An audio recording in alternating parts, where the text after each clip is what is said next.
l'idée, c'était d'essayer de résumer une situation que vous connaissez bien, la scène clinique, elle est parfaitement connue de tous, et de se souvenir que, pour moi qui suis réanimateur, c'est impossible de parler de la chaîne de prise en charge autrement qu'en parlant de ce qui s'est aussi un peu passé là, récemment sur le préhospitalier, bien sûr, et peut-être certains d'entre vous y participent. J'ai un ou deux liens d'intérêt que je préfère déclarer.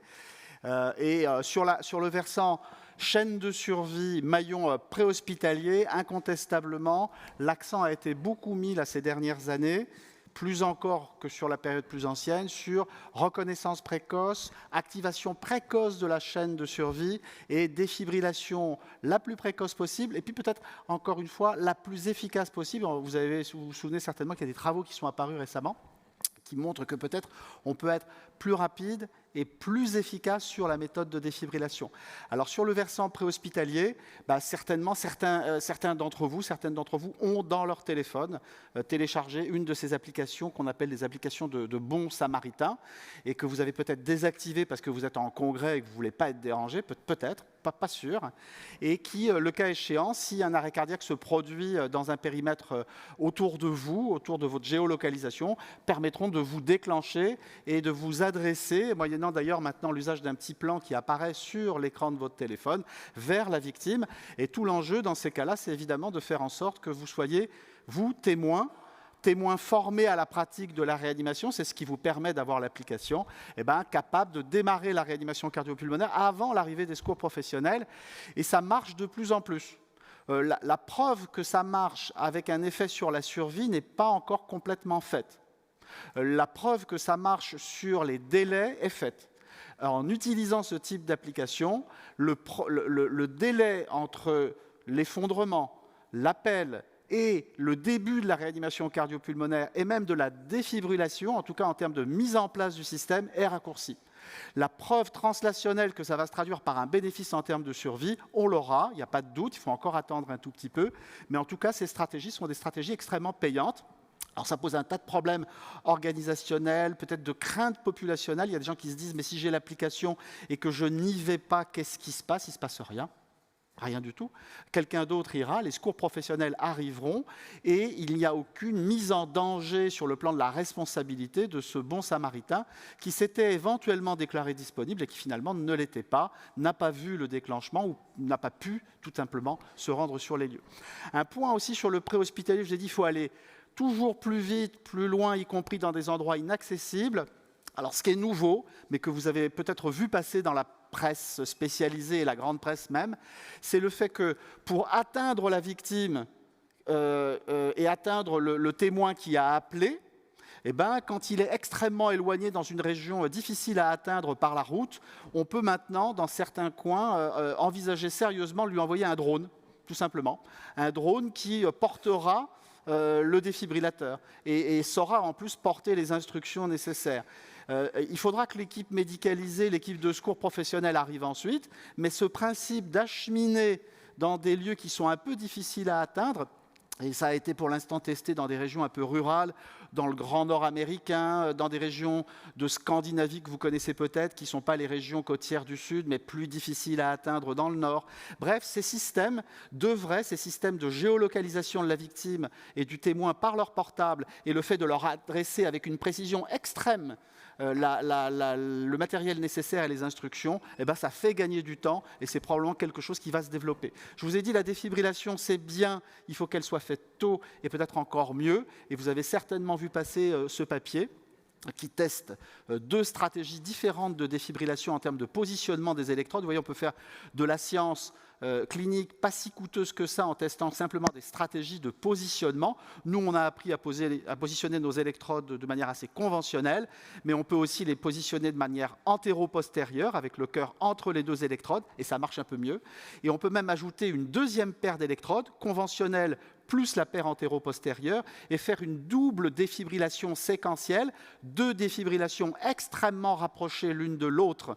avec évidemment deux défibrillateurs, c'est le petit détail. Et quand on fait ça, ça augmente considérablement les chances de succès de la première séquence, du premier double choc, en l'occurrence pour la double séquence, et ça a un effet sur la survie et la récupération ultérieure. Donc, Je ne dis pas que c'est devenu un standard, je dis juste qu'il faut être au courant qu'on est en train d'évoluer aussi sur ces principes-là. Et puis enfin, sur le plan préhospitalier, difficile de ne pas parler de l'ECMO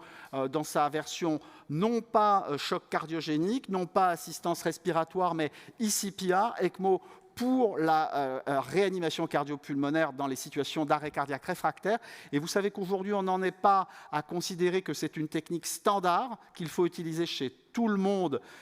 dès qu'on a dépassé un certain délai. L'essai randomisé principal, c'est cet essai néerlandais qui s'est avéré neutre en termes d'effet sur la survie. Stratégie standard versus on met l'ECMO-VA très vite, dès que c'est possible, dans des situations d'arrêt réfractaire. Pas d'effet, mais finalement cet essai confirme que ça marche chez certains patients. Il ne faut surtout pas l'utiliser d'une manière systématique, mais probablement dans des mains entraînées et dans des situations où les patients ont été bien identifiés, c'est probablement quelque chose d'extrêmement utile. Alors nous, réanimateurs, on attend le malade à l'hôpital, et quand il arrive à l'hôpital, après avoir été réanimé, il va mal, et il va, pour beaucoup d'entre eux en tout cas, décéder au cours de son séjour, et le plus souvent en réanimation. Et les premières heures, il décède très souvent d'un état de choc, de défaillance multiple qu'on n'arrive pas du tout à contrôler, et cet état de choc, il est en grande partie favorisé, que ce soit dans les modèles expérimentaux ou aussi dans les observations cliniques, par le fait qu'on a méconnu une occlusion coronaire comme étant l'origine de l'arrêt cardiaque, qui aggrave la dysfonction myocardique post-arrêt et qui évidemment pérennise l'état de choc et augmente le risque de décès pendant les premières heures. Et tout ce que je viens de dire est à l'origine de je fais une coronarographie dès que je peux et dès que j'y pense, de manière à ne pas rater l'occlusion coronaire aiguë responsable de l'arrêt, et je la traite le plus tôt possible. Et quand je fais ça, quand il y a un sus-décalage du segment ST sur l'électro post-arrêt, je trouve très souvent une occlusion coronaire et j'ai très souvent eu raison d'y aller. Et quand il n'y avait pas de sus-décalage, je fais beaucoup de coronarographie pour rien, je fais peu d'interventions coronaires et je ne suis pas sûr que ça débouche sur un bénéfice pour le patient d'avoir fait la coro ultra précocement dès l'arrivée à l'hôpital. Et c'est cette stratégie-là,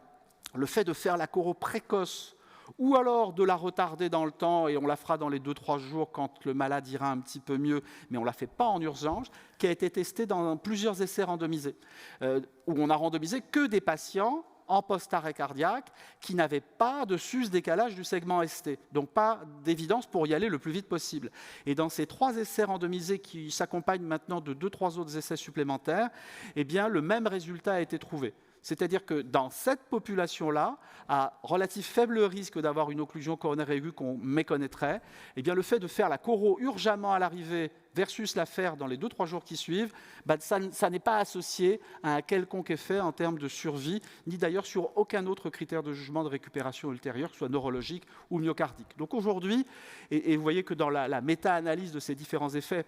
le résultat est extrêmement clair, neutralité parfaite. Et bien aujourd'hui, la recommandation, c'est de dire, s'il y a une évidence électrocardiographique post-arrêt cardiaque sur le CG, allez-y.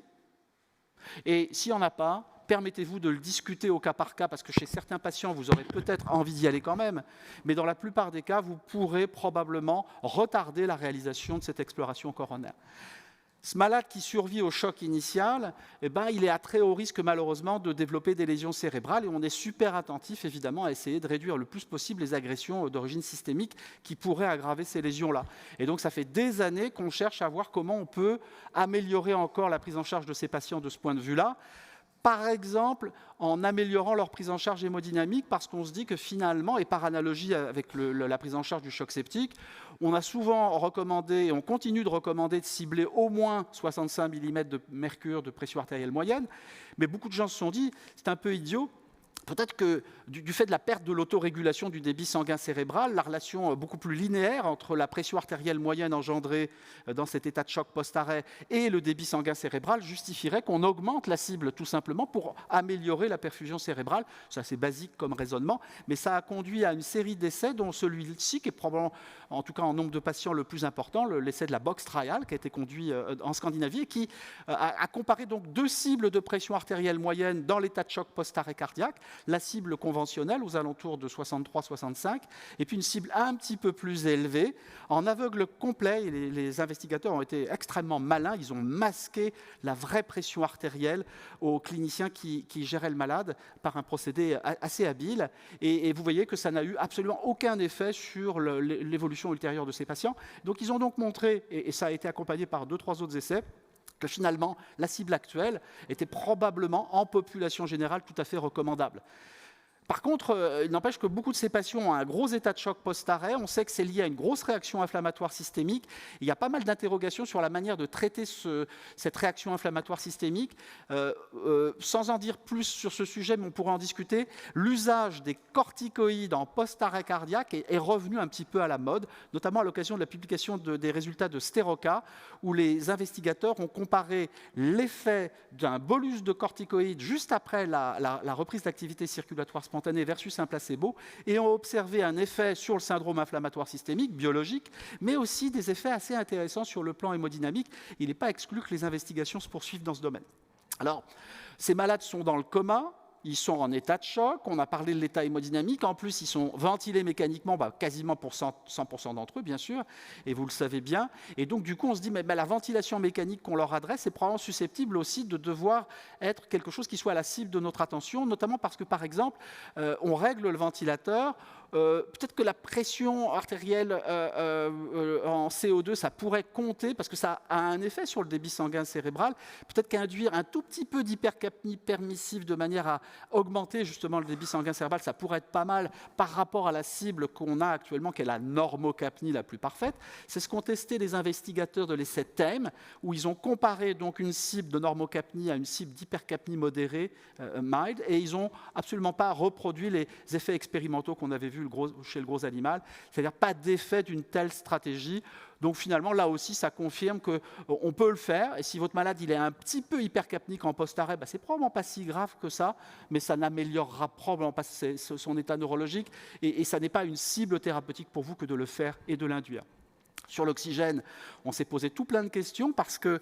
dans beaucoup de modèles et beaucoup d'observations cliniques, en post-arrêt cardiaque, l'oxygène délivré en quantité trop importante est susceptible d'aggraver un tas de phénomènes, notamment la production d'espèces radicalaires qui sont nuisibles pour beaucoup de tissus, et notamment pour le cerveau. Et c'est ça qui est à la base de la stratégie qui consiste à dire, quand mon malade est reparti, entre guillemets, qu'il a une reprise d'activité circulatoire, je fais attention à cibler la SaO2, je ne veux pas qu'il ait 300, 400, voire 500 de PaO2 à cause du phénomène que j'ai décrit, j'ai une stratégie restrictive. Est-ce qu'il faut être très restrictif? C'est ce qu'ont testé pas mal d'investigateurs, notamment ses collègues australiens. Ils l'ont fait même dès le début du transport en acheminant le patient à l'hôpital. Une attitude très restrictive, ciblant 90 à 94 de saturation pendant le transport et puis ensuite pendant les premières heures, versus l'attitude classique qui actuellement nous conduit à vous recommander d'être en dessous de 100%, mais juste en dessous, pas plus. Eh bien, vous voyez qu'ils n'ont pas montré d'effet intéressant de cette stratégie ultra restrictive et même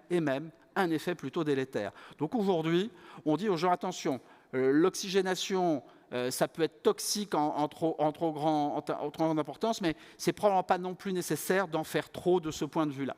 Donc les recommandations aujourd'hui, elles sont assez simples, elles sont résumées là finalement. Et elles disent, et les essais récents le confirment, finalement, les cibles qu'on s'était fixées sont des cibles raisonnables, normocapnie, normoxy et pas hyperoxy.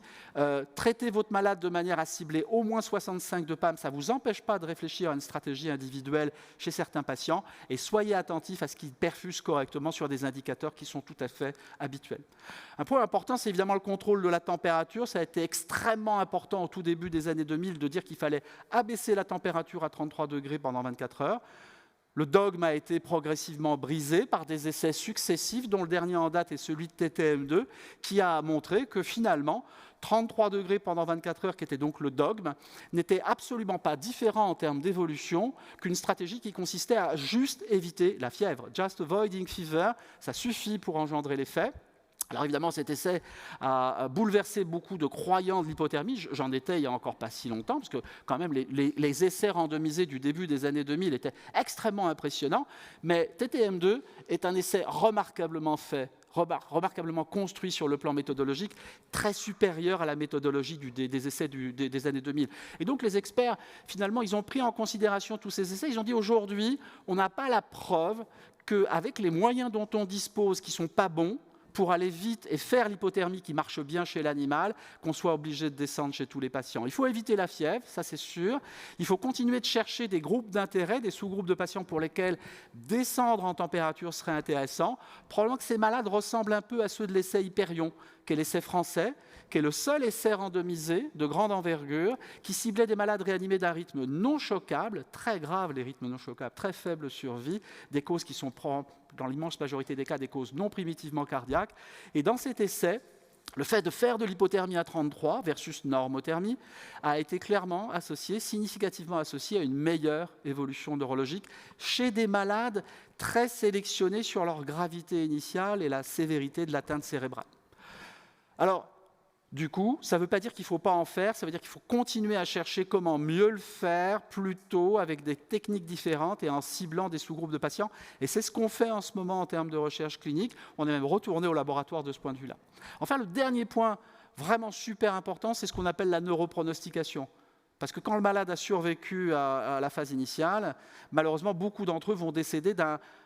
abandon ou d'un arrêt des techniques de réanimation qu'ils maintenaient en vie du fait d'un mauvais pronostic neurologique. On a bien progressé de ce point de vue-là. Les recos ont, je crois en tout cas, permis de progresser vers une stratégie multimodale d'évaluation qui commence toujours par vous rappeler que chez ce malade qui reste comateux, la première des choses à faire, c'est toujours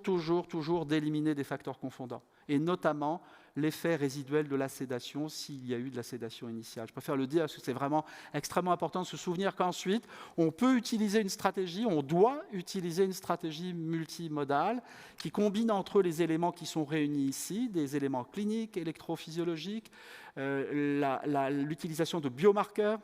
de la lésion cérébrale, qui sont pour l'instant essentiellement en termes de chef de file représentés par la neurone spécifique énolase,